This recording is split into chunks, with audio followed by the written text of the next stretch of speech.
আসসালামু আলাইকুম। ভোরের সকাল।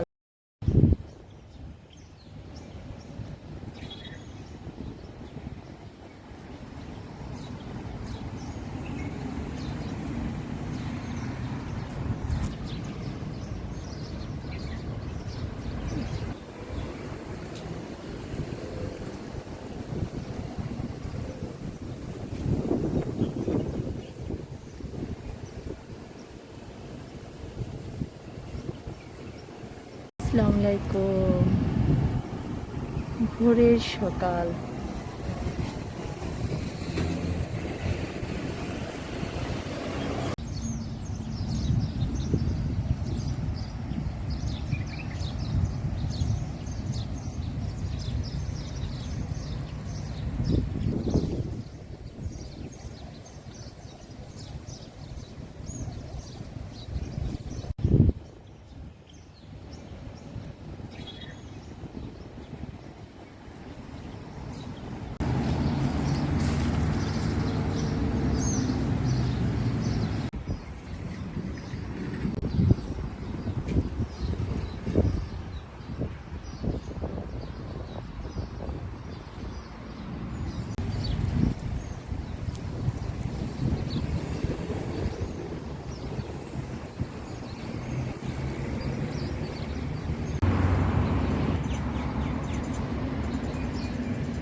মর্নিং ওয়াক শেষে আজকে আমি পাকিস্তান রেস্টুরেন্ট থেকে খাবার নেব।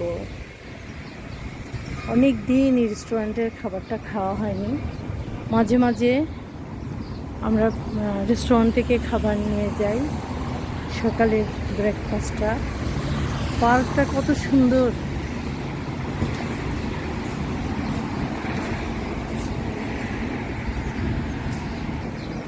সাড়ে 6টা।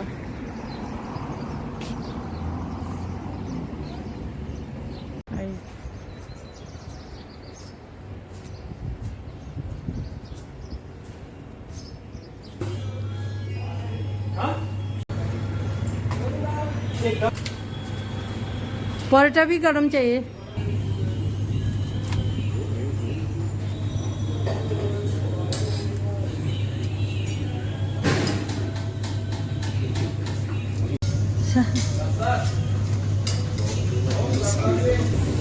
सुबह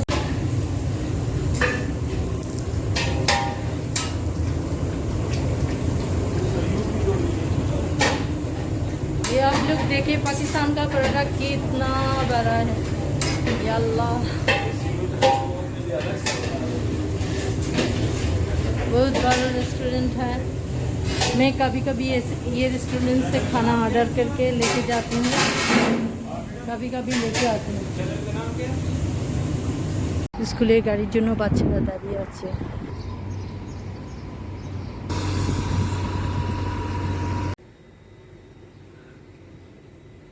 আফটারনুনের টাইম। এখন এত তাড়াতাড়ি কাপড় শুকিয়ে যায়, দিতে না দিতেই শুকিয়ে যায়। কদিন থাকে এই ফুলের বাগান আল্লাহই জানে। যেভাবে গরম পড়ছে, গাছটা না পুড়ে ছাই হয়ে যায়। আল্লাহ রহমত দিন গাছগুলো সুস্থ রাখুন।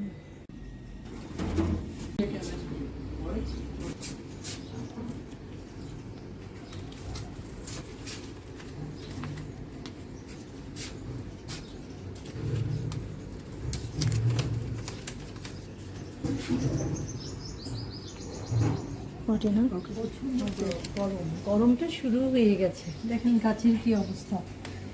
আস্তে আস্তে বাগানে গাছগুলো। আর মিনি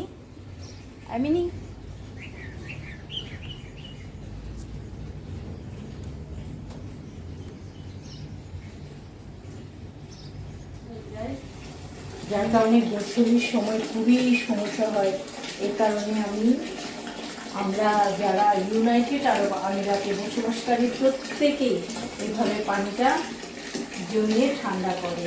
এখানে অবশ্য বন্ধ হয়ে যাচ্ছে, ছিল পানি ঠান্ডা করে রাখবেন। আপনারা যারা এই গরমে, সবখানে তো গরমেই পড়ছে, আপনারা গোসলের পানিটা এভাবে ঠান্ডা করে রাখতে পারেন। বাংলাদেশি রান্না করব, বেগুন দিয়ে শিমের বিচি রান্না করব। শিমের বিচিটা এটা হচ্ছে ফ্রোজেন, এখানে 240 গ্রাম, এটার ওজনটা 100 বাংলাদেশি, এখানে 5 দিরহাম, আর বাংলাদেশি টাকায় হচ্ছে আপনার 165 এই টাইপের। এখন তো আসলে আজকের মানে প্রত্যেকটা দিন এই যে শিমের বিচি দিয়ে বেগুন দিয়ে রান্না করা হবে, সাথে একটু শুটকিও থাকবে। আজকে আসলে ভারী, আপনারা সবসময় খাবারটা এমনভাবে খান, কম তেলে কম মশলাযুক্ত খাবার খাওয়ার চেষ্টা করবেন। এই গরমে সুস্থ থাকতে হলে তেল মশলাযুক্ত খাবারগুলো এড়িয়ে চলবেন। শুটকি, বেগুন, আলু আর সেই সঙ্গে শিমের বিচি দিয়ে রান্না করা এই তরকারিটা আমার হাজবেন্ডের অনেক পছন্দ। এই গরমে এরকম মশলাযুক্ত খাবার কিন্তু আবার আমার পছন্দ না। আপনারা অবশ্যই এই গরমে কম মশলা দেওয়া তরকারি খাবেন।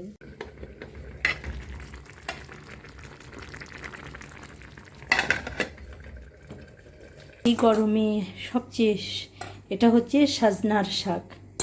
আমি আমার জন্য সাজনার শাক ভাজি করব। অল্প তেলে আমি সাজনার শাকটা ফ্রাই করব, কারণ যত কম মশলা, যত কম তেল ইউজ করবেন এই গরমে, আপনি ভালো থাকবেন, সুস্থ থাকবেন। আর সাজনা হচ্ছে আপনার সবচেয়ে ঠান্ডার তরকারি। আপনারা যদি সাজনার ডাঁটা পান তাও খাবেন। আর আমাদের এখানে সাজনা অনেক এক্সপেন্সিভ, তারপরেও আমরা নিয়ে আসি। আমি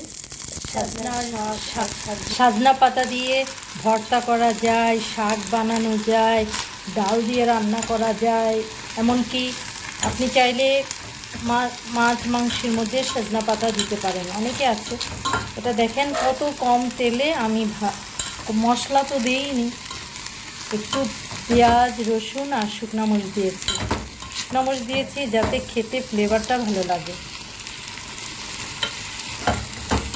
কত কম তেলে যত কম তেল মশলা যত কম খাবেন, আপনার এই গরমে আপনার শরীরটা থাকবে সুস্থ।